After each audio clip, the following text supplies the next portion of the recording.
listening to The Game is Afoot.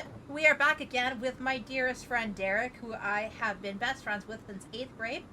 Derek, why don't you introduce yourself with your pronouns, as well as your character with your character's pronouns? Excellent.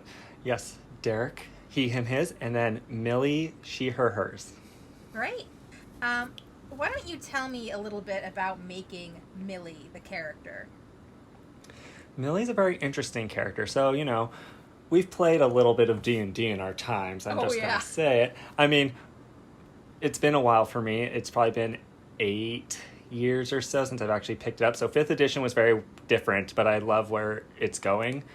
And so originally I was planning to do this coming-of-age story, blah, blah, blah. And I was like, it kind of gets a little boring to play those characters. I want to play something different.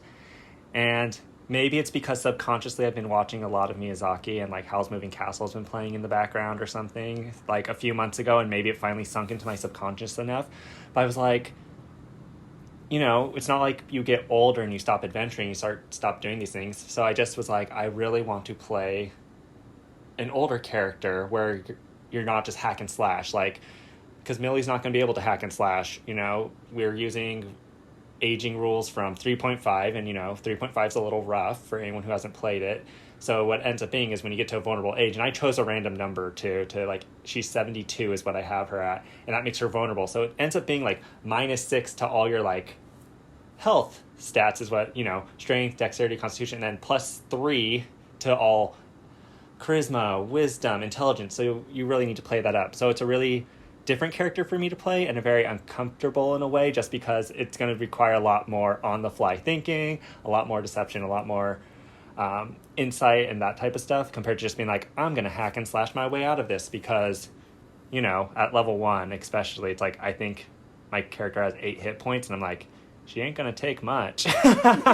She's going to get destroyed. So you're going to have to like really play up more of that storytelling aspect. And I think as I've become a more refined player, and as I've aged myself, I feel like I'm more interested in the story and not just being like, we're going to run around, we're going to loot, hack, slash, and do all that. So it's just a different character, and I think it's something fun. And I don't ever play rogues, so I thought it'd be great to play someone who also didn't come from like, at 72 you become a rogue. You don't just wake up in the morning going, I'm going to start stealing stuff and become a badass at 72. So it just really created a rich tapestry of just to pull from, and kind of just making stuff up as we go and on the fly. I love her so much, and I love how you were like, oh, but I also got into all of this other shit growing up, so that it would make sense that she might steal a thing now and then to kind of like relive her youth a little bit, or maybe just because she's old and bored. Well, she had to meet her husband somehow, so I like to believe that they met, like maybe she tried to steal from him, but he's a mafia, so he probably caught her, and then they like fell in love and did all this stuff. I don't view the character as ever having kids and making that conscious decision not to, because why would you want to raise a kid in this atmosphere? So I think that's a very conscious decision that was made. It wasn't oh, you're infertile or not. It's just like, that was a conscious decision that was made between her and her husband to be like, we're not going to have kids because of the line of work we do. And the idea of, someone kidnapping your child and killing them is just too much for them. So they made that very conscious decision of like, we're not going to have kids. And that's just how it's going to be. And then, yeah, it's kind of fun when you have 72 years worth of life essentially to create your character background. You know what I mean? Like, you're like, well, is your husband still alive? For her husband's passed. It's been 3 years, and now she has this cat who's named the exact same name, William. And so it's kind of fun to have so much to pull from, and at the same time you can just be like, in my day, and really you can just say whatever you want, because it doesn't really you have a lot of years to go from. And you can also be like, what are your vices, what are your this? So playing older characters allows for a very rich experience of just like that background story that unfortunately we really don't get to talk about. And I think when you're playing in your younger years, I mean, we all had background stories, we're all sitting around the table, but it doesn't really come into play. Like 14-page long backstories. Exactly. And they're great and they enrich the character, but I think it makes it very hard when you're like, my character just became an adult. It's like, okay, so you have, of course, childhood trauma. We all have it, unfortunately, in some degree, and I think, I like to believe that's getting better with parenting in our current situation, but, but you're really pulling from a very limited list of things. You're like, okay, you've lived for 18 years. What's the worst that's happened to you? But you still have so much more life for this character to like live out. And so you're kind of like, okay, but when you're like, I'm 72, it's like, yes, do it. I love that, and I love her, and I love that she uses knitting needles in her crossbow. It still makes me happy. I just can't imagine her being, hand-to-hand combat. So yes, the crossbow knitting needle thing was definitely something that I asked, of course, and Ryan was like, absolutely. And I'm like, it makes sense. She's going to knit when she's, sitting around not doing anything. She's going to do all these things. And I can't imagine her being like, I'm going to run into battle. Like I joked around, I think, in that episode, it's like, she put probably in reality, I think most characters, it's like 30 feet per turn. You can move 6 squares if you're playing with a mat out. And with her, I'd be like, if I was in that situation, I'd probably be like, you're moving like 2. You're older. You're not like zipping around. And I didn't want her to be a zipping around like, she's an older assassin who's in great shape. I was like, no, I want her to be, like, she's lived a good life. She loves her wine. She's, a little bit heavier, and that's okay. Yeah. Like, there's no, you know what I mean? Like, she's lived a life, and now she's at that point in her years where she's like, I'm going to enjoy my vices. I'm not going to stop drinking anytime soon. I'm not going to stop smoking. I'm not going to stop. Like, she's going to enjoy her vices when she wants them, if she wants them. And, that's great. And I love that about this character. I'm actually a big fan of this character, and I'm excited to see where it goes because it's going to be a very interesting ride. Yeah, I'm already excited to have you back. I have to get through a whole list of people on Twitter because when I hit, I think it was 500 followers, I put up this giveaway where it was like and retweet and tell me who you want on the show and you can win a free set of dice. So I've got a lot of names I got to get through before I start reusing guests, but that's okay. Very I'm excited. And I don't know if I mentioned this to you, but I've mentioned it to some other people. Whenever you come back, you get to level up once. Yes. So that... It was hard killing that giant rat, okay? Like, we have to remember, she's like half a bottle of wine down, misses the first 2 shots probably because A, she can't see what's going on. B, I bet you that counter was high. I bet you she could barely see over the counter. And then she put her crossbow away because she's feigning ignorance of like, I didn't shoot at these teenage girls. I don't know what you're talking about. And then she literally like whips out this thing, hits it, deals 7 damage like a badass, and then drops the thing and is like, well, slightly inebriated. So, I mean, it's kind of like this. If you go by the general HP in the rulebook, giant rats have 7 HP exactly. Oh my god. So good. So, I mean, it was kind of like one of those magical moments when you're playing D&D and like something happens, you're like, yes. And then, magic moment. Exactly. When did you start playing tabletop games? It doesn't have to be D&D. Tabletop games started when I was living in California, and that's where I really started dabbling in D&D. 3.5 had just come out. Like, that's when I entered the scene. 3.0 I've looked at now, and I mean, gosh, if you ever want to see how far things and like how more rich and diverse like classes are, go back a few editions. And even looking at 3, it's like, what is it? One of them, I think Ranger only has like favored enemy or like combat style or something. It's like every 5 levels you get something, and everything else it's like, that's it. Nothing like, you're just going to be a really cool weapons master who has some agile, and you're just like, and now Ranger is like super, especially in 5th edition, I was looking at it, and it's like super rich, super like, you have all these things, you can have 2 Rangers in the party, and they can be totally different, which I think is beautiful change of D&D, is that now you could have different, you could be like, you don't have to argue over class or say like, well, I wanted to play the cleric, which no one wants to play the cleric, but I always mostly played a cleric or a bard. But now you can have 2 clerics and be like, well, I'm going to focus on combat, and you can focus on healing and blah, blah. So it really creates a more diverse, and kind of almost got rid of prestige classes in a way, because prestige classes were meant to make your character more diverse within that same general idea. But I'm sure there are prestige classes. Like I said, I haven't looked at 5th edition, but I'm sure if I continue looking at it, it'll be very interesting. But to answer your question, because I just went into a circle here, I'm sorry. Love tirades. Go for it. I started when I was, I moved up in the 8th grade, so that would make me around like 12 or 13 at the time. So a few years before that, so probably like 11, 12. Like, I had just, my friends and I played a little bit. I mean, of course, as well as 11 and 12-year-olds can really play D&D. And it's... Because, I remember having the books moving up here and, like, reading them on the drive. I mean, if you've ever driven from California to Washington, it's a long time, everyone. I think it was 18 hours or more. But I remember reading the Player's Handbook and just flipping through it and just being completely engrossed in it. And I think it really contributes to, like, how it helped me grow up in a way that I wouldn't have expected otherwise. Like, it really gave me an outlet. To just be who you want to be, regardless of everything else, because really you can be whatever you want to in D&D, and I think that's just a really beautiful thing about tabletop role-playing, is it really lets you escape not only the real world so we can stop doom scrolling, because, we all do it, unfortunately, but it kind of lets you escape into those books that you read as a kid, and be whatever it is. I mean, there's so many different tabletops now, but, for me, fantasy, it's like it lets you kind of escape into that world and be whoever you want to be, and I think that's just beautiful. And so I'm very glad that I stumbled into it literally at that age range, and then dragged everyone else with me, because I dragged you guys into it.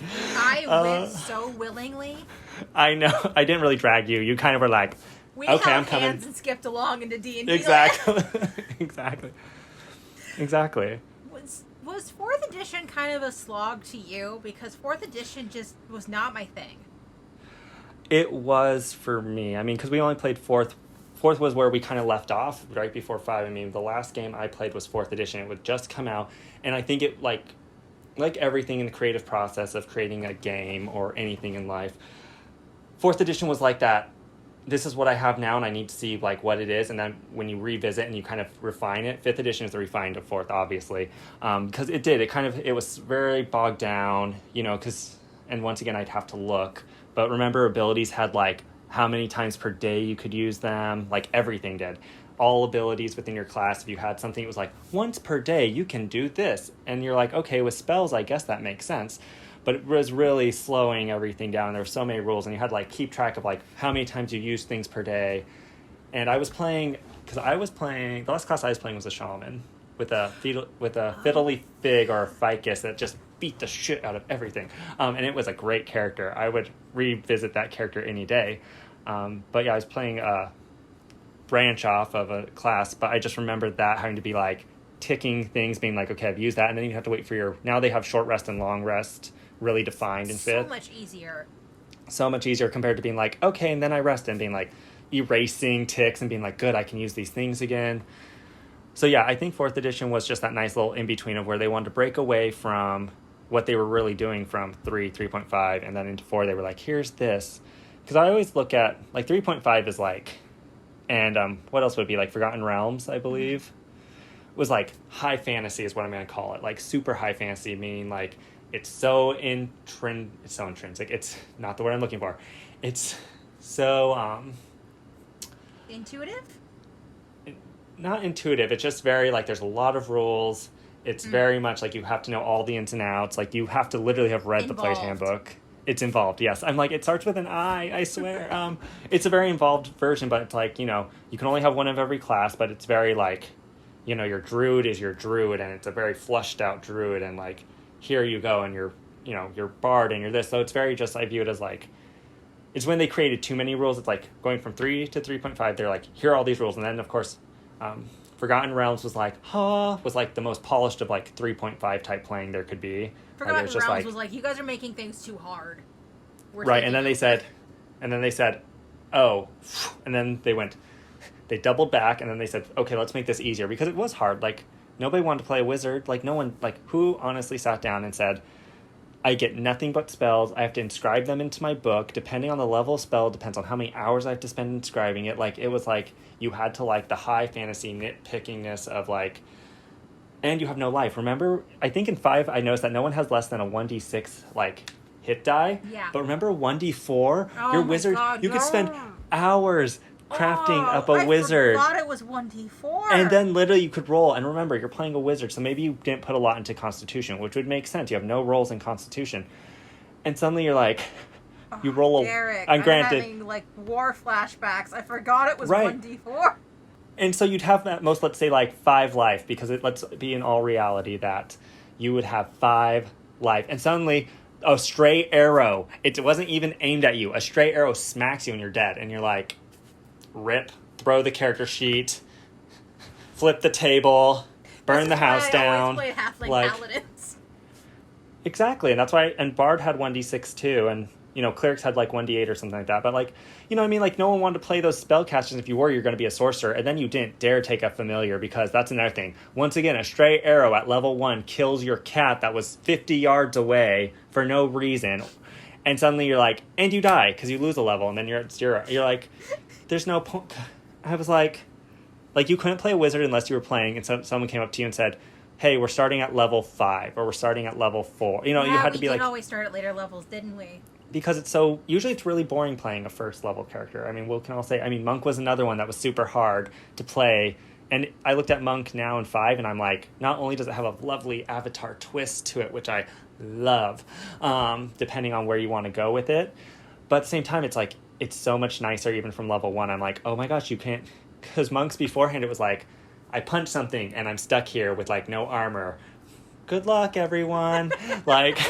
I punched real good. You all take care of the rest. And your damage, I think, was still really low at the time. Like, maybe at most 1d6 again. So you're like, I punch, and if you broke their armor through some magic, and you dealt, like, 6 damage, you're like, that was good. High five to me. Like, you couldn't go in, hit, and run. And I think you can do that pretty low level now. Like, yeah, it was tough. Like, level 1 was no joke back then. And I think to be a DM and to really, like... start people from level 1, you had to be like very gentle to some characters, because you're like, these people have put so much time into crafting their character sheet that I don't want to just murder them with a wolf. Like... Yeah, absolutely. Oh my god, yeah. I just had like such intense flashbacks to our high school days of playing D&D. I know, because it was so challenging, and I love all the stuff that's available now as well. Like, it's so easy to make encounters and whatnot and tell them what level you want to be. Like, there's programs for this now, because I remember all the nights you'd be sitting in your room, you would like, how do I craft this encounter? And like, you know, we were teenagers and we weren't great at it, let's be honest with ourselves, but we had fun, and it's really about that community and connectedness. And all of us who played, looking at us now, I'm all like, we weren't the misfits, but we're all the like outliers of, you know, the heteronormative society, more or less. And I think that was also kind of cool. So much easier in 5th. Mm-hmm. Like, I know that a party of 4 can handle a challenge rating equal to their level. Right. You being a single player, I knew that if I went over a 1/4 challenge rating, I was going to fucking kill you.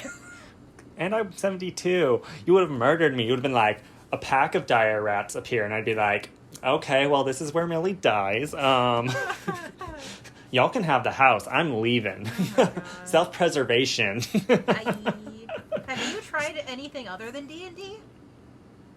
I mean, I know we went through 3. You went through 4 different editions. I played... Oh, I can't even remember what it's called now.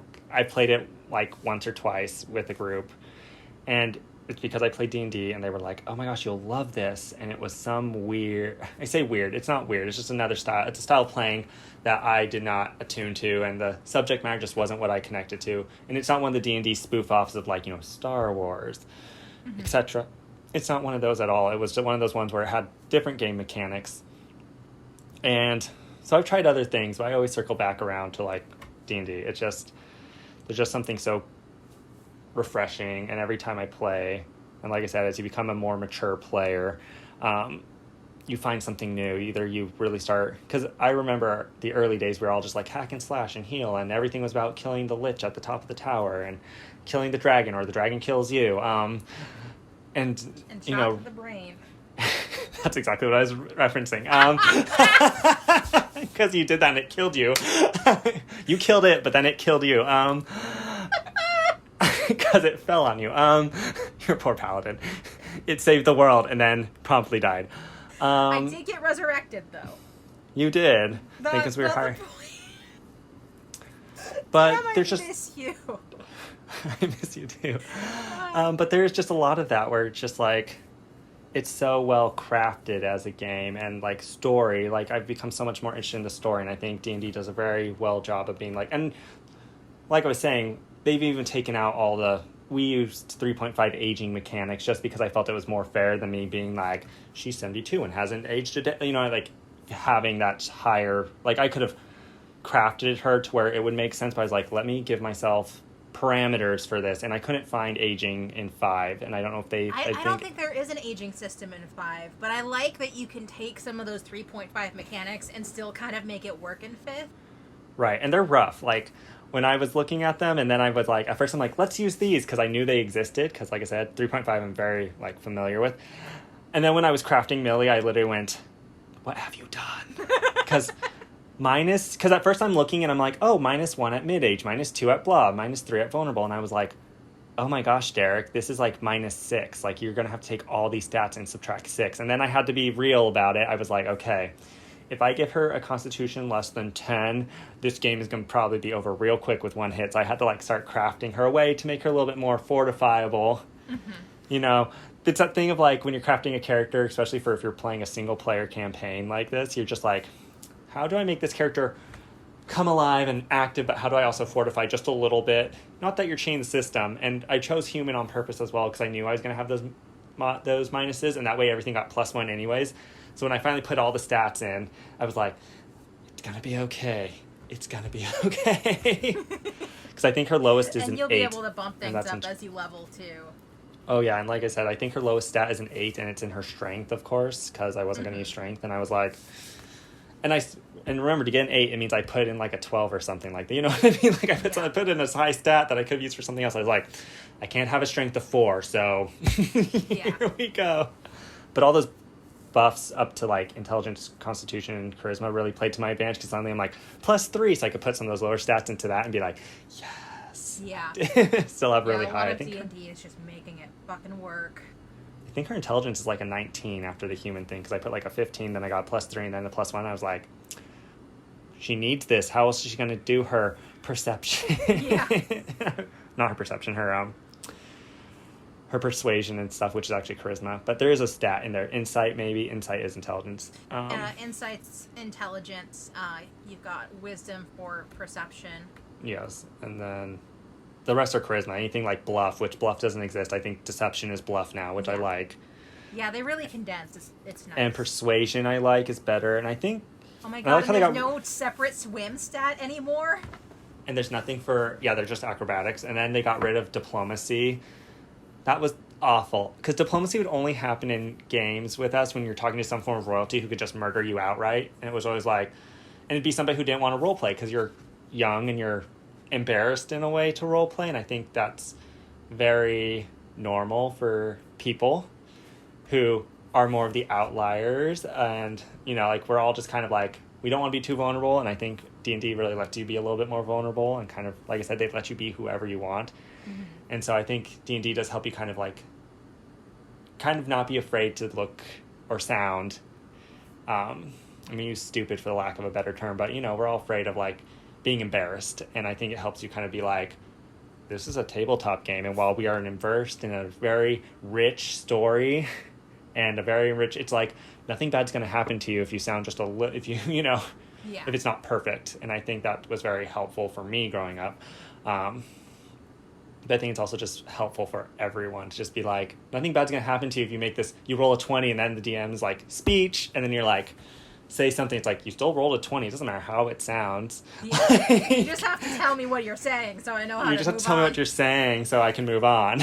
Exactly. So I know what you're saying, so it helps me inform the story later on. And that's really all it is. So people who are definitely perfectionists or like have that thing where they want everything to be like exactly how they wanted it, it's kind of like, this is the moment for you to kind of like let go of that. It's almost like someone needs to start D&D therapy, and if it's not a thing, it needs to be a thing, because I think it has so many other avenues in your life that it can just like piece you into. Because let me tell you, there are many days working for capitalism that you kind of go, what's the worst that's going to happen? You know, you say something or you like do something, you're like, nothing bad. Like, yeah, it could have gone better. Probably. At the same time, they don't pay me enough. which is, if my boss does listen to this, because I do work for a small company, I'm talking about jobs in general, not exactly you. But, you know, like, I'm saying it's a generic, like, universal thought of, like, you know, your time is valuable. And at the same time, it's like, so what? Did you die? No? Keep it moving.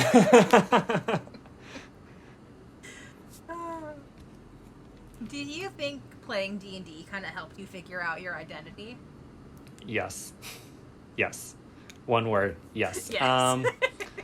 I think it did. I think that D&D really helped me find... let me preface this with everything of, like, I feel everyone has that thing that helps them find out who they are in life, but I definitely feel D&D contributed to it, to multiple things. But I feel that D&D really helped me find what's a good way of putting this? D&D really helped me kind of accept some things about me, and at the same time kind of let me try on other, I'm going to say personas, but really let yourself, like, let your guard down and be vulnerable. For those who don't know, I mostly play female characters. Hands down. I can't even think of the last male character I played. Did you play a male character when we were in high I don't school? think I've ever played a male character in high school. I always played female characters. I think you're right. And I always have, and I just don't feel comfortable playing male characters, to be brutally honest. I do use he, him, his pronouns in real life. And in real life, what is real? In my life. But, true. But at the same time, I was definitely the more effeminate man. It's like, you know, I'm more feminine in that sense. It's like I don't really prescribe to masculinity that much. And so I feel D&D really gave me that place to, like, release that feminine energy instead of just holding it back. Because you grow up, and especially in a small town, we won't name names, but in a small town, and, you know, there's things that are frowned upon, and self-preservation is very important. So there are definitely parts that you bury with that, and so I feel like that was the outlet. Like, D&D really was that outlet for me to, like, be like, now I can be as feminine as I want to be because I'm playing a female character. Yeah. And at the same time, I don't feel like my own gender identity is exactly, like, pinpointed. You know, I'm by no means saying, like, while I don't define my gender identity really as, like, non-binary or anything like that, I definitely wouldn't be like, you're male or you're female or you're, like, I definitely feel like I'm me. I'm one of those people. I'm sorry. No, yours is a little more, what am I trying to... It's more fluid in a sense. That's what I was trying to do with my hands. I got it. The wave. Dance major. High five.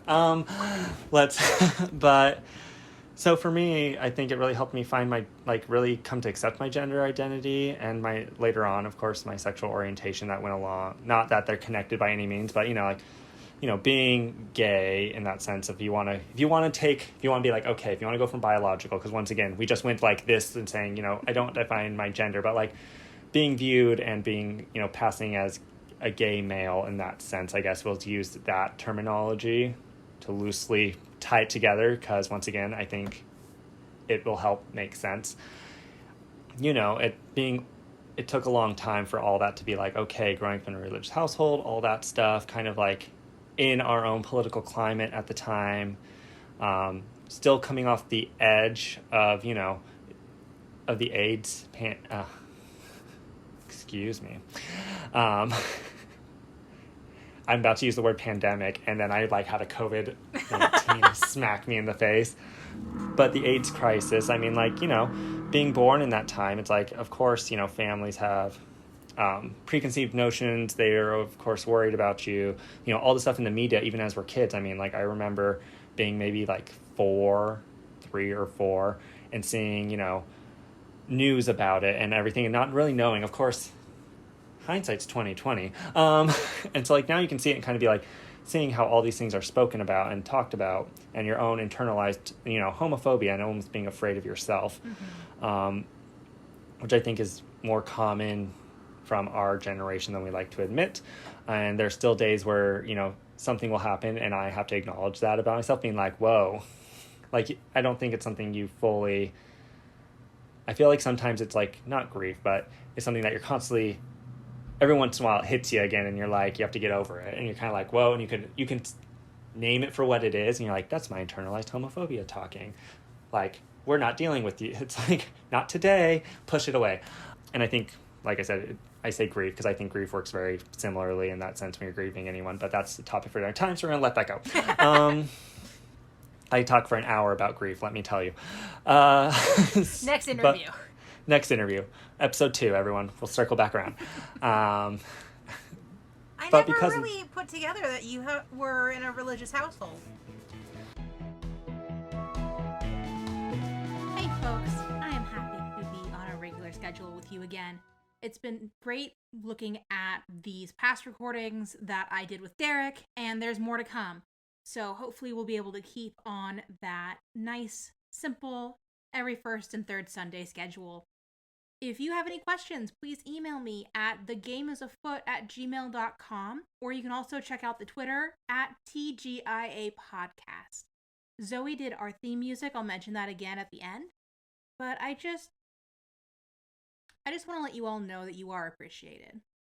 No matter how big or small my audience is going to be, I appreciate every single one of you. If you ever have content that you want me to try to do, let me know. We'll see if we can't make it happen. I'm still going through the list of suggestions for guests that I got quite some time ago, seeing how many people want to actually come on the show. So I am here for you. We'll go ahead and pop in an ad for one of our network podcasts and enjoy the rest of the episode. Bye!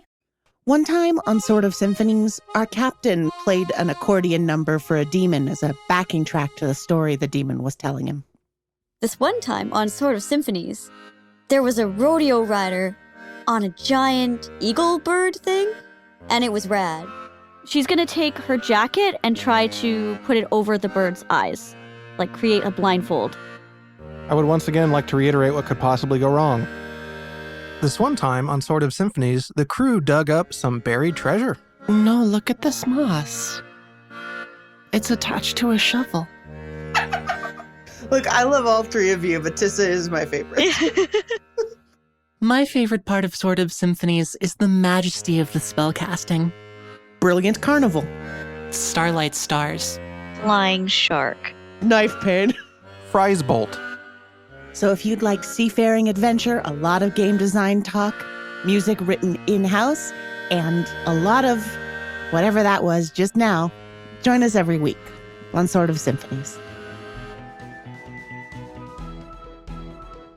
Yeah, I mean, I think it's one of those things where it's like, it's one of those, I don't know about you, but like growing up, you went to church every Sunday, and then at some point, like, you get a little bit older, and suddenly you don't go to church as much as a family, but like your parent, like, into an extent, like my parents are still religious to this day. But, you grow up into that, and you just hear, I'm going to call it locker room talk, everyone, and because that's really what I'm going to call it. You hear people use different terminology that is unsavory and can be very offensive, and I think we can talk about the reclaiming of words later, but we won't use them for the sake of this podcast, because I believe they can be reclaimed, but once again, another time.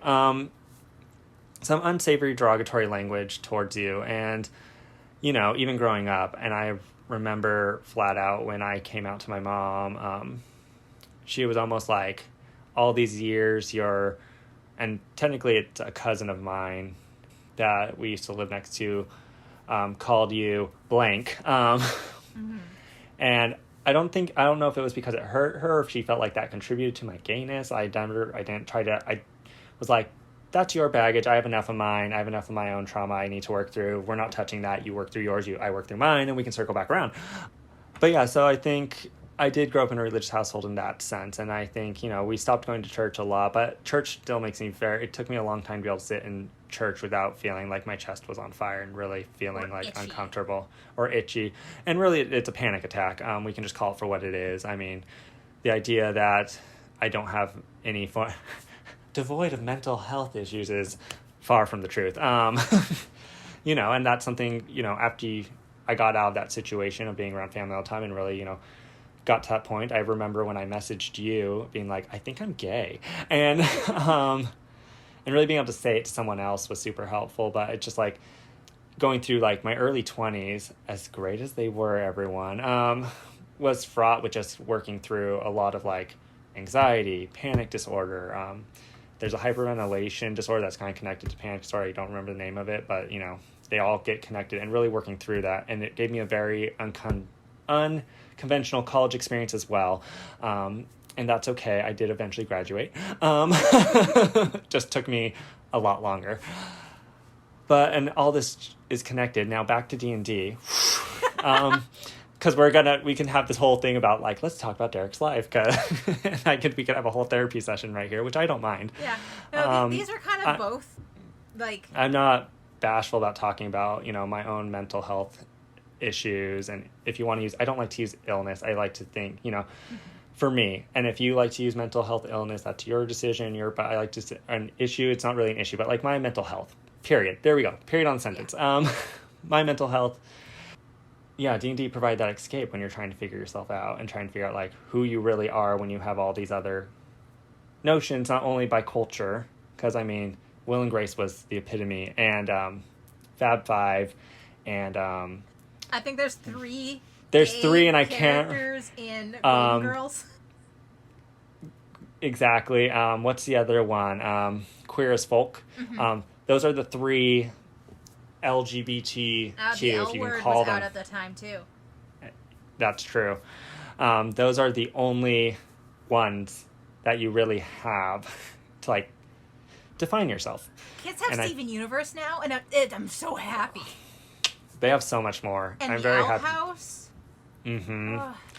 They have so much more, and there's so many more. Just like, I think our visibility within media in general is getting so much better, and it's just being sprinkled in. It's no longer being, and yes, there are still shows they're using as a trope, but, you know, now people they're gay. They're not coming out in an episode. They don't have their own episode about it. Like, we're finally getting to that point where we can just sprinkle them in and be like, oh, they're gay, and, like, not even discuss it. Not even be like, you're getting, there's no shock. Just be like, oh, cool, you're both, like, and I'm just like, this is the media we've needed the entire time. And I think it's unfortunate that a lot of great artists and creators and everything, especially during the AIDS crisis. I mean, I like how people are like, this is new. These gender identities and queerness and sexual orientations. You guys are all just like, our society's going to hell in a handbasket. I'm like, no, a lot of people die. Yeah. Like, and I don't mean to laugh as it's funny, but I mean, like, I just find their disbelief not being able to put two and two together. It's like, no, a lot of people died.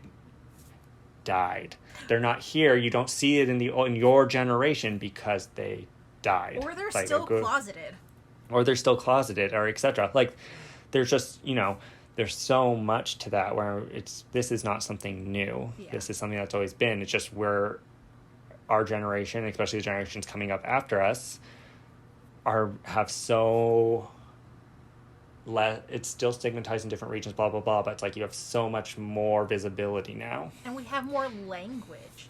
Like gender ton queer more and gender language. Neutral were not things that we were ever aware of when we were in high school. Even pansexual, demisexual. Yeah. Like, there's so much more language, and I think that's something really beautiful about the community in general, and just about society, those of us who believe and prescribe to actually forwarding society. Anyways, topic another time. I think that's just something really beautiful, is that we've created language for people, because I remember talking to acquaintances and us just kind of I don't want to say comparing identities, but kind of just almost trying to explain who we are in language and not having the right words. Mm-hmm. I remember talking to somebody saying, I'm really romantically attracted to women, but I'm only sexually attracted to men, but I'm not romantically attracted to men, and I'm not and so they're really trying to figure out, like, they're like, I don't feel like I really fit a certain identity.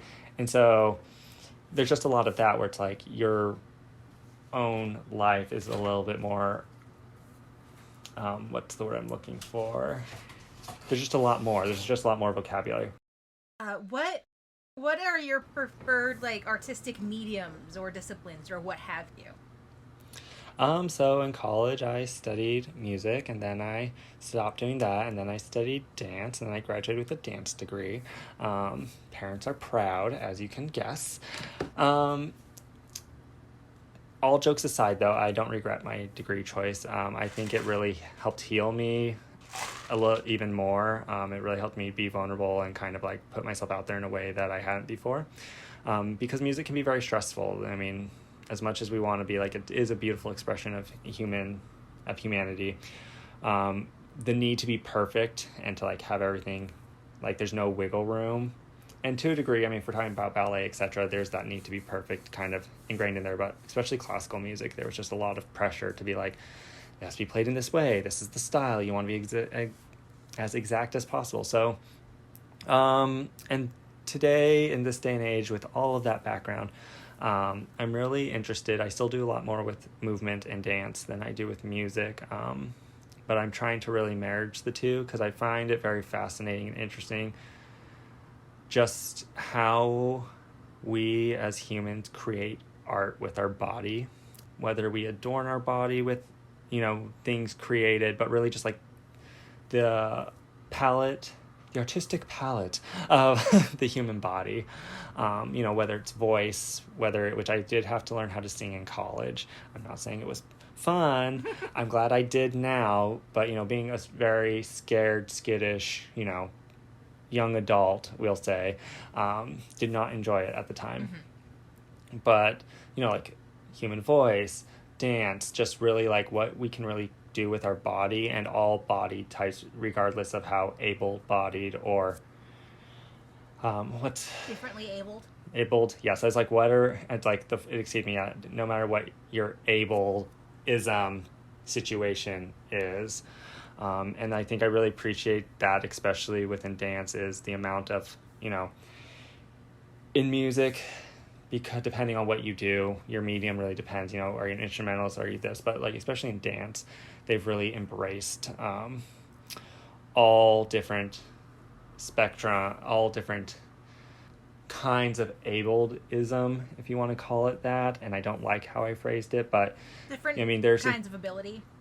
Yeah, exactly. And so, if you're in a wheelchair, you can dance. If you are missing an arm, you can still dance. Like there's professional companies that have devoted their entire repertoire and their entire time to really showing that you can do this no matter where you are physically.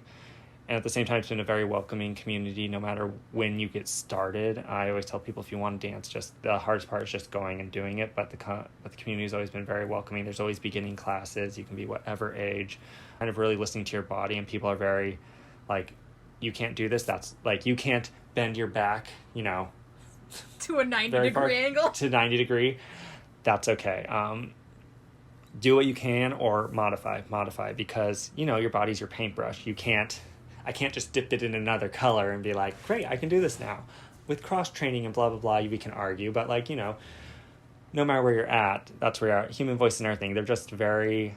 When we're talking about using the human body, it's just a very intimate and vulnerable thing to use because it is really, you're using your body, no matter your, like wherever you are in life at that moment in time to really create something and put yourself out there. And if you've never done a piece nude... There's nothing more vulnerable than being on a stage, having the gaze in general or the spectatorship looking at you. And it's very uncomfortable at first, but you get used to it. And you just kind of go along. I remember I was in 2 pieces back-to-back once for this show, and I literally had to like strip naked in the back and have people help you get dressed. And it's just that thing of like, okay, clothes off, clothes on, and you had 5 minutes to do it. So you're like ripping off this very ornate costume to put this less ornate costume on, thank goodness. But you're just like ripping layers off, being like off. And so I feel that, that's just what I'm kind of exploring right now. I'm really just trying to figure out what's next. Artistically from Nutcracker last year, or was that the year before? Oh, definitely not last year. We have to. It's funny because the pandemic years, we almost like pretend they don't. They all feel like one massive year of awfulness. And we feel like it hasn't almost been 3 years. God. We're coming up on 3. I thought it was 2. Well, Eric, 19, 20, 21. Well, 19 really didn't count because it was like the end COVID-19 because it's like December into January. So we are 2, but we're about to start year 3 is really what. So you're right. It's 2, but we're about to... Anyways. But so yes, it's been about 2 to 3 years ago I was doing the Nutcracker, which was lovely. It was fun. I enjoyed it. It's always great to work with young dancers and kind of show them how you can totally make a huge mistake or a little flip up on stage and just keep rolling with it, and you didn't die. And once again, just like we were saying, you didn't die, you just kind of keep going. It's like, okay, next scene, like, doesn't matter what happened. You fall, you got back up, move on. Like, you just kind of have to constantly move through it. And that's really life. You have to constantly move through it. How did you come to dance? Dance came to me in a dream. No. I see Queen Mab hath been with thee. You're right. That's a great question, because I was, music, theater. I mean, I did it all. I did music and theater growing up. And you by wrote theater, I the mean, like, music for when we did A Midsummer's Night Dream. And I did it for The Tempest for the high school. Oh, I forgot you did it for The Tempest. Yeah. I was on stage, It's so been I a was while. playing your music. Yeah, it's been a while. And then, of course, I was the always so helpful stagehand, let's be honest. And I did some improv nights. But so I was always in art in some way, shape, or form. Dance was just something I did because of the need to move my body, which I know sounds weird, but it's just like this innate feeling that I needed to like move my body and just do it. And so I probably started like dabbling, and I say dabble because it was a dabble. I started dabbling in dance type stuff around like 19 to 20. And actually, I really started dabbling when I was dating someone who was teaching dance. And if this individual listens to this podcast, good for you. That'd be great. Congratulations. But, when you're, and that really gave me kind of that confidence. And when I say confidence, I mean very loose confidence to kind of be like, this is something that's doable. But I really enjoyed it. It was probably like, who else takes you on a date and goes, we're just going to go and we're going to dance the tango and blah, blah, blah. And amazing. Probably still, I've had a lot of good dates. Everyone else who I either have or am currently seeing, you're great too, but this is still, we're talking, in generalizations. But it was one of the best dates that I've been on, because it's like you get so connected with someone so fast. Like there's just so, there's so much intimacy right away, because it's like you're dancing with someone. And so that really started me on that journey. And then I dabbled for a few years, and then I said, okay, I'm going to get a little bit serious about this. And then suddenly, and without warning, I am back in school majoring in dance and graduated as the, what do they call it? Some form of prestige. It's a distinguished graduate or something like that for the dance program. And it was amazing, and I regret nothing. So anyone who says you should do science or business and you want to do art, do art. Because we need more. It's not glamorous. Like, be real with you. It's not glamorous. You have to make tough decisions all the time about what jobs to take, what jobs you can't, and you kind of have to also be comfortable working, most likely, a day job or a night job, depending on just availability and stuff. There's just a lot of that where it's like, talk to some people. If you know some artists, talk to them and make sure the lifestyle is going to be right for you. I definitely work a full-time day job, and then art is like my little love child on the side that I just kind of do what I can. And it also depends on, like, unfortunately, the U.S. is not set up for the arts, and especially dance, when it comes to just finances and blah, blah, blah. And so it gets a little rough when you start thinking about, like, insurance, which we should get rid of, and government should just pay for everything. We pay them enough. Jesus. But we'll talk, once again, we can talk about insurance reform later. Very opinionated on that. But there's just a lot of things that you just don't, that people just don't talk about. And I think there's a huge trope, especially with artists, and you hear it all the time. I finally had to give up everything and just go 110% into my art for it to finally pan out. And I think that's a huge trope. And it basically, it's like, yes, you can work really hard and get really far, but there's also a ton of other stories where people have done that and it hasn't worked out exactly how they pictured it, and then eventually end up hating their art. So, and just kind of quit. So I think it's very much of a balancing act of, like, you can take time off from your art, come back to your art, which I think is super healthy. But yeah, being an artist is hard. Most story is artists don't get enough money, enough pay, and especially in our country, it's just not set up to really support artists of any kind. You kind of have to, unfortunately, make it work for yourself. And hopefully that changes, and we're working on changing that. But until then, unfortunately, we have to work within the system while trying to change the system. It's kind of awful, but we're making it. Yeah, one step at a time, right? One step at a time. Do you find that your identity as a gay person really impacts your dance or what jobs you accept as a dancer or things like that? I know how to be a straight male very well. Just saying, most of the roles I end up getting cast in are the straight male going after the female protagonists. All throughout college, it was a lot of that. Our very own Neil Patrick Harris in the video call right here. Right. And a lot of, my professional experience as well has been about that. Not that there's much, but there's some professional experience, and I'm going to hold on to it as long as possible. And so there's just a lot of times where I think it almost makes you, in a way, I became very good at trying to be the straight male in my real life. And when I pulled off that, that outfit, I can just pull him back out every once in a while and be like, yes, let's do this. But I think it does. It really gave me a different lens to kind of look at dance, and gave me a different lens to kind of really critique. And dance has gotten a lot better in the past few years, as other gay male dancers have kind of been like, where's our stuff? And same thing with women as well. They're like, why don't we do any partnering? Why don't we really trying to tell different stories besides the same ones, which may I add, in ballet, for example, is terrible. It's always a man with a lot of money who doesn't want any women, but he wants something mythical he cannot have. Or it's the Nutcracker. I mean, the Nutcracker is a coming-of-age story. You can argue all you want, but it is a coming-of-age. It is a giant wet dream, and I appreciate that about it.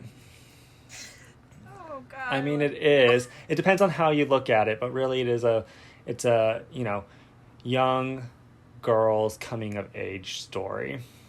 And yes, you get the magic of the camera being like, and depending on the adaptation, either she goes from a girl to a woman, or the kids stay kids, but then they're looking at, these adults playing. But really, it's like, that's what it is. And now we celebrate that every Christmas season, which I think is kind of beautiful, honestly. We celebrate this coming of age story every Christmas. But you really, depends on how you want to look at it. But that's how I've always looked at it, and how I interpret it, and a lot of people agree with me as well. For the record. But I think that's just one of those things where you're just like, Swan Lake's another one. You have a guy who's told you need to marry, he turns 16, I think. His mom says, go find someone and marry her right now. And he goes, I don't want to. I want to be a free-spirited man forever. I'm going to go hunt. So he takes his crossbow he just got, goes hunting, finds his groups of swans. Odette turns into a woman. He goes, I could have any woman I want. I'm royalty. But no, I want that. And then within 5 seconds of seeing her, he wants to pledge his love to her, which happens all the time. All the time. It's like, I've known you for 2 minutes. I love you and pledge my love for you forever. And you're like, she just popped out of a frickin' lake. You weren't like, that swan just turned into a person. I might want to rethink this. They want things that aren't human and mythical and unattainable. And I think that's the story of our heteronormative society for men. It's like, you get the world on your platter and you still want this unattainable thing that you've also created, because patriarchy is weird like that. Men, you are failing yourself because you're creating standards you can't live up to, as well as you've failed yourself and our parent. Anyways, once again, I could go on forever. I need to start my own podcast. Side table that topic. You're right. How I view the world. And so I find that to be very problematic in a sense. And like I said, I've been asked to play, and I've also been told by choreographers before that's like, no, like, think more manly. And usually that's a nice way of them saying less gay. And it is. It's how you hold yourself, and it's how you like blah, blah, blah. And sometimes I want to be like, but I'm gay. You know that. I'm gay. I'm here. I'm dancing this part. I wrote it underwear I signed. Right. Derek Lorzell. I'm gay. Exactly. And but I understand what they're looking for. And I'm like, okay, yes, more manly. Right away, sir. Excuse me. Because I've had to play like matadors and stuff, like after, the concubines and blah blah blah, and like the lusty ladies who were fawning for your attention, and and they want that over machismo thing going on, which eludes me still, but I try. But yeah, we really do want to see more, like love stories between LGBTQ plus people. Like and why don't we have, and beyond that, it's like, it's not, we can look beyond monogamy. We can look beyond all that. It's like, why don't we have a love triangle that's not toxic, which exists, or a love square or pentagon or whatever you want to do in life, however you find fulfillment in your relationships. And I think we're going to find it. We will find it eventually. But I think art has also been really awoken by all the political, social, economical. I mean, it always is, right? I mean, exactly. It's like, and luckily, in a good way, the pandemic woke a ton of people up to issues we were all aware of, especially surrounding race, which, once again, I'm not an expert in, and we could discuss this another time. We side table, and I'd rather have somebody who experiences it actually discuss this topic. It's not for me to put words into someone else's mouth about an issue that I do not face on a daily. But we stand with you, and yes, we'll elevate your voices. So if you want to be exactly, email I'd rather me. elevate a voice than try and speak for a group of people that I have no right speaking for.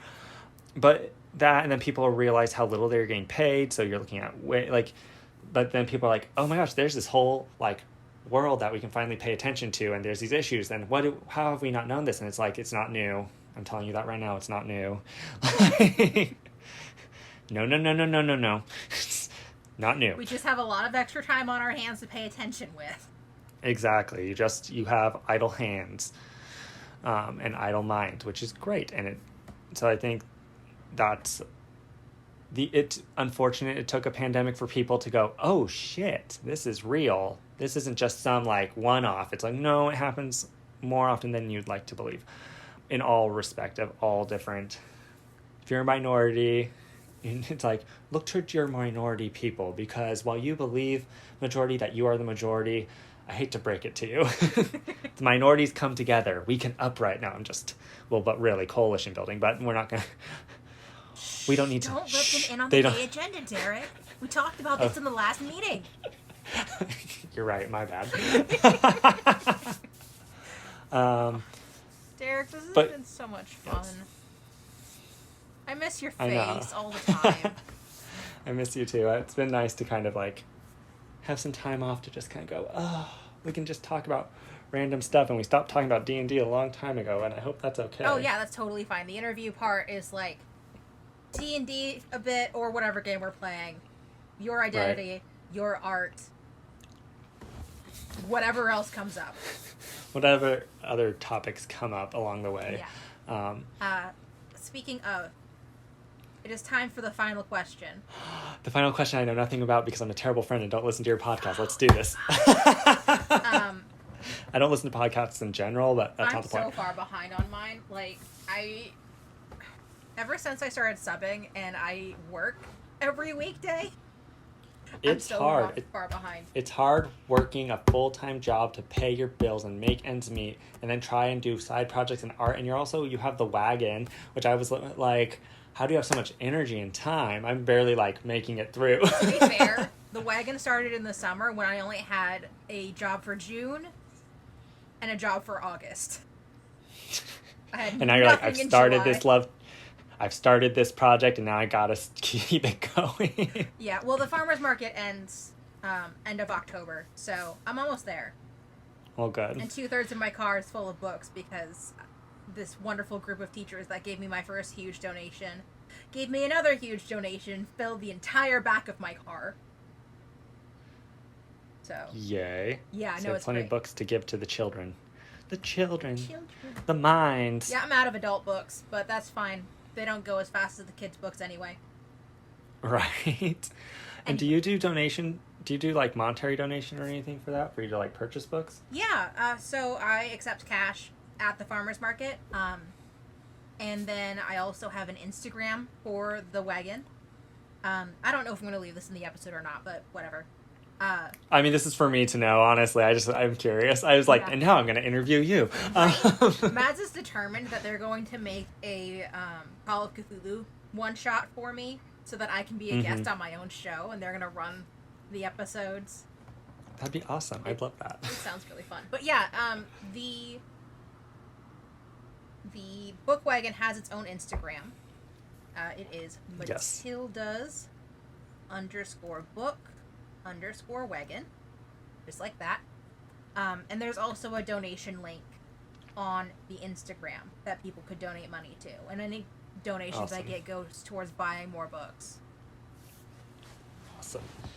Well, good. The more I know. Final question. You were not escaping the final question. Darn it. Okay, go. What advice do you have for any queer folks who want to get into tabletop role-playing games? There's a community for you. I like to believe there's an easy way to find it. I've been out of it for so long. But there is community. I mean, our entire table group was like, well, your family, Ryan, and just a bunch of like us outliers who didn't fit into really the mainstream of anything. And I think the best way to find community is ask your friends if they can play. Everyone thinks D&D is a deep, dark secret you hide from everyone, but let me tell you, people will talk to you about it. You know what's funny? It's really not anymore. I know, it's not. I play D&D in front of a group of kids, and they get all excited, and they're like, you have to run a game for the whole class. I'm like, no. Right? I know. People do the same now. I'm like, okay, we used to say we play D&D, and people are like, losers. And it's not like that anymore, which I love. Sorry, I interrupted. That's okay. But I really feel that do it. Finding community. I mean, online, great. There are people who constantly are running, especially with, another great blossom of this pandemic, if you can say that. If we want to look for a silver lining here, is that there's so many online people who are playing, looking for people to play. I'm sure there are LGBTQ plus games based fully on that kind of. You won't be playing a heteronormative game, which is sometimes really refreshing because it gets really old. And the other thing is to do is, like, if you're college age, go to the clubs. And by the clubs, I don't mean the dance clubs. Those are fun. But I mean, like, there is a D&D club on your campus. I promise you. And if there's not, you can start one right away. But every college campus, there is a club. And usually there's a bunch of people. They all get together. You can join whatever smaller group you want, depending on how big it is. I mean, the larger colleges will have like multiple groups of people playing games, but if it's a small one, then at least you have somewhere. But I think the most important part is get started. All you need is a player's handbook. Most of the time you can get that online, or somebody will just gift you one. But really, 5th edition is so approachable. It's like, if you want to get started, do it. Find a group. If it's not the right group, and it's like dating, to be brutally honest. Oh my God, so true. You might find a group, and it might even be an LGBTQ plus group, and you might be like, this is the group, and then they start playing, and you don't jive, you don't like the playing style, you don't like the DM. Just because they're community does not mean that they're going to be the right community members for you. And so, and you have to, have the ability to give yourself those boundaries and borders of saying, like, sorry, this has been great. It's not, I'm going to keep looking for another group. But unfortunately, starting somewhere, I think, is the most important thing. You might have to play a few heteronormative games, and I'm sorry. But at one of them, you'll then one day find someone who understands you in a way that the others don't. And then you can kind of, never put yourself in danger. I mean, I've definitely played games where I was like, I will never come back to this table again. I will never play this again. I have a story that I'm not saying on this podcast, but I think Derek knows which one I'm talking about. I think so too. I think we share a very similar story, Ryan. Like I said, and sometimes you have to remove yourself. So always feel free to remove yourself from groups that don't. So we're going to bullet point this because I'm just talking in circles. Step 1, do it. Absolutely, positively, if this is something you're interested in, you want to, be immersed in your own fantasy world, you want to play, do your own. Let's start listing, everyone. Lord of the Rings. What was it? Dragon's Fable, I want to say. Dragon Fable. Oh my God. All the other fantasy books that you might have grown up when you were younger. It's like, if you want to like immerse and have your own story, and you're not exactly a writer, you don't have to write your own book. That's my biggest draw. I don't mind writing, but I don't want to write a book, so that's why I play D&D. Because you get to be a part of it. But really, go find community, whatever that looks like, and then really finding the group, and you will find a core group. It just takes time. Sometimes you luck out. I do know people that I've played with where they're like, I have never played with anyone else. This has been great. And I know other people are like, I had to try quite a few groups before I found a group that I really jived with. It felt cohesive. I know I had a friend who just had to leave a group because there was a player that they just didn't jive with, and they said, nope, I'm out. Like, thank you for having me, but I'm not going to come back to the next session, and that's okay. But yeah, that's my advice, is just get started, do it. It's going to probably be a little uncomfortable, especially as you're learning the rules. Stick with it. People will definitely help you, and if they don't want to help you, that's not the group for you. And kind of just, you will have characters die. That's a normal part. There's something freeing in ripping up a character sheet, I promise you. Or just tuck the character sheet away and rename them later. That's also a very valid strategy, and one we've all used. Or you're like, I'm playing this in with another game then, and you take your character elsewhere. Never know. It's true, and it saves you time, honestly, especially if you always play the same build. Mm-hmm. You'll probably play a lot of different classes, find what works for you. Don't be afraid. I've never had anyone, no matter where I've gone, I've never had anyone question me playing a female character. No one. I'm not saying that's going to be, I'm lucky in that sense. I've never played a game in college where someone was like, why are you playing a female character? That's so weird. And I think the easiest thing, if you want to play a character of a different gender, no matter what the gender is or isn't, the easiest way around that question when someone comes to you and says something like that, you just go, yeah, what's your point? And usually they don't know what to say. Yeah. Most people won't be like, well, it's weird. And then if you just constantly question them of like, well, why is it weird? And they're like, well, because you're a guy. And it's like, yeah, and why can't I play a female character? And usually you find out that it's A, sexist, B, sometimes it can be racist, depending if they're also questioning different things about your character. And so there's just a nice little, you just kind of play the Socratic's, use the Socratic method and just ask the question. And that's a way of like getting around that. But like I said, I've never had anyone question me. I mean, I've actually played games where like big, burly, like straight guys have played like the most petite female characters. And I'm like, of course I'm living for it, to be brutally honest, but no one usually ends up questioning. Yeah. But it's all about finding that group. And unfortunately, there's no quick way of doing that. It is, like I said, like dating. Derek, I love you so much. I love you too. This has been lovely. And like I said, we're going to have you back at some point to collect Derek and his 16 pieces of advice right at the end. We'll do it again. Yes. I think you said that you don't have anything to plug right now. I don't. I have lots of little projects that I'm kind of working on, but nothing's really like up and running, so I'm still holding my cards abreast, essentially, until I make sure it's more concrete and more solidified. I always hate plugging things that don't come to fruition, and sometimes there are outside factors you haven't thought of yet, and I'm afraid of some of those outside factors that aren't. Once something has been like born and out into the world, then I'm like, let's plug. But things will be happening. Hopefully by the next time I'm here, whenever that is, I will have stuff to plug. Yeah. But if not, like, I'm always here just to talk and, give great life advice, I guess. I don't know. I'm happy to talk about my life more. Questions, comments, concerns. I'm always willing to address what I can. I'm not bashful by any means when it comes to that type of stuff. Yeah. I will check in with you when I'm closer to I'm practically a hotel, but we don't need to talk about that. Yeah. If you have anything to plug at that time, I'll stick it in the description.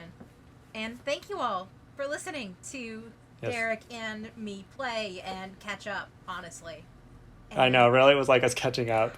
Sorry, everyone, you're getting a little insight into our lives, but we don't talk enough, is the long and short of it. That's what happens when you become an adult. Yeah. Fortunately. Yeah, I will see all you lovely listeners next time on The Game is Afoot. Bye!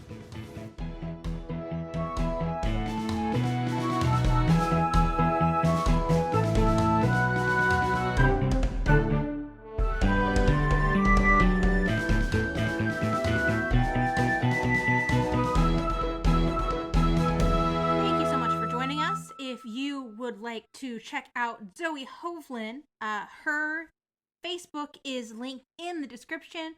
She is available for commissions, and we love her here. Derek is on Instagram at derek.makes.dances. That is Derek, Derek. And we love him as well. If you have any comments, questions, or concerns, please email me at thegameIsafootpodcast@gmail.com or reach out to me at TGIA Podcast on Twitter. I have the same account for Instagram as well, but let's be honest, I don't use it very much. Thank you all so much for listening, and we will catch you next time. Bye! Be gay. Roll dice.